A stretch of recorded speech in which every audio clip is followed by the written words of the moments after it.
इस वक्त एक और बड़ी खबर, केसी वेणुगोपाल और अखिलेश यादव के बीच में नोकझोंक की खबर है। संसद के अंदर दोनों के बीच तेज बहस हुई है, जो सूत्र बता रहे हैं। अखिलेश ने कहा राजनीति आपसे हमें नहीं सीखनी है। आप ये एक चीज नोटिस कीजिएगा कि ये जब से प्रदर्शन बहुत उग्र हुआ है तब से एक होड़ सी मच गई है हर राजनीतिक पार्टी में। आम आदमी पार्टी का अपना क्लेम, समाजवादी पार्टी का अपना प्रदर्शन का तरीका, राहुल गांधी कल कैसे प्रदर्शन कर रहे थे वो आप देख चुके हैं। और उन सब चीजों के बीच में विपक्ष के टकराव को आप बिल्कुल इग्नोर नहीं कर सकते। आज संसद में भी ये देखने को मिला था जब अखिलेश यादव ने खुलकर कहा था कि क्या आप दोनों के बीच में कोई डील हो गई है, तब भी ये माना जा रहा था कि उन्होंने कांग्रेस और बीजेपी को टारगेट पर रखकर ये बात कही थी। और इस वक्त का बड़ा अपडेट ये जो सूत्र दावा कर रहे हैं कि अखिलेश यादव और केसी वेणुगोपाल दोनों के बीच में तीखी बहस हुई है। संसद परिसर में यह बहस हुई। अब यह बहस का मुद्दा क्या है?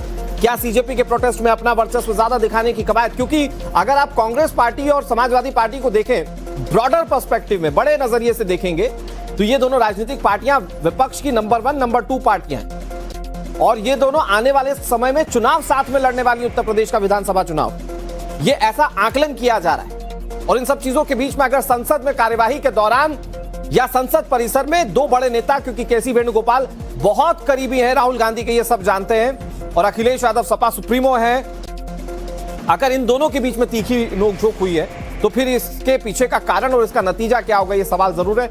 रंजिता हमारी सहयोगी ज्यादा जानकारी के साथ जुड़ गई। रंजिता, विपक्ष का रोल, क्योंकि सीजेपी के प्रोटेस्ट में हर विपक्षी पार्टी चाहती है ये पता चले कि हमारा रोल बहुत बड़ा है, हम स्टूडेंट्स के साथ खड़े, और उसकी रस्साकशी हमें देखने को भी मिली जब संजय सिंह कहते हैं कि कांग्रेस आंदोलन को कमजोर करने की कोशिश कर रही है। और आज भी सदन में ये देखने को मिला जब अखिलेश यादव कह रहे थे कि आप दोनों क्या मिले हुए हैं। और अब ये खबर आ रही है कि संसद परिसर में अखिलेश यादव और केसी वेणुगोपाल भिड़ गए, जो सूत्र बता रहे हैं। क्या जानकारी आपके पास, रंजिता?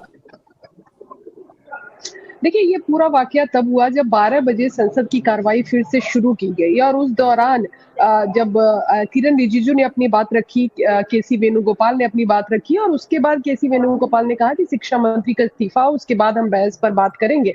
और ये कहते हुए नारेबाजी के साथ तमाम जो कांग्रेस के सांसद थे वो वेल में आने लगे, नारेबाजी करने लगे। उसी बीच स्पीकर ने अखिलेश यादव का नाम पुकारा। उन्होंने कहा अखिलेश यादव जी आप बोलिए। तो अखिलेश यादव इस पर नाराज हो गए और उन्होंने कहा कि भाई बीजेपी ने बोल लिया, कांग्रेस ने बोल लिया, और हमें आपने कहा नहीं बोलने के लिए।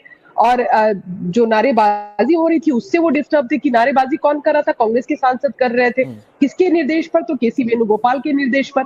तो इससे वो थोड़ा बिफर गए और उन्होंने कहा कि क्या आप दोनों मिले हुए हैं? ये मुद्दा सिर्फ बीजेपी और कांग्रेस का नहीं है, ये छात्रों का मुद्दा है।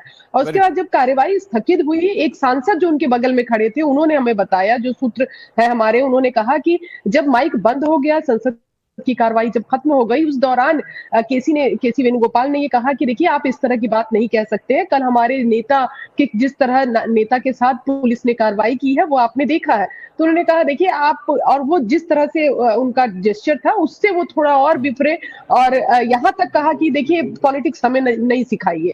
तो ये कहीं ना कहीं हम कह सकते हैं कि दोनों ही नेताओं में, हालांकि उसके बाद ये कहा गया कि केसी इस नोकझोंक के बाद वो वहां से निकल गए। अखिलेश और उनके तमाम दूसरे जो सांसद थे वो वहीं पर उनके साथ मौजूद थे। लेकिन एक नोकझोंक हमने ये भी देखी कि किस तरह से बीजेपी और कांग्रेस की सांठगांठ की बात अखिलेश यादव ने कह दिया कि इस्तीफा बहुत बड़ा विषय नहीं है, प्रधानमंत्री को बोलना चाहिए। हाँ, तो अब रंजिता, उसमें एक बड़ा इंटरेस्टिंग पॉइंट ये, बड़ा अच्छी बात आपने कही, इंटरेस्टिंग पॉइंट ये है कि विपक्षी दल ये तो दिखाने की कोशिश कर रहे हैं कि हम कैसे छात्रों के साथ हैं, लेकिन दूसरा उनका जो दिखाने का तरीका है उसमें यह बताने की कोशिश करें सिर्फ हम साथ में हैं। कल संजय सिंह का वो ट्वीट याद कीजिए जिसमें वो कह रहे थे कांग्रेस प्रोटेस्ट को कमजोर कर रही है। ये मुझे कमांड एग्जैक्टली क्लियर नहीं आई, एक बार जरा प्लीज बताइएगा कि ठीक है अपडेट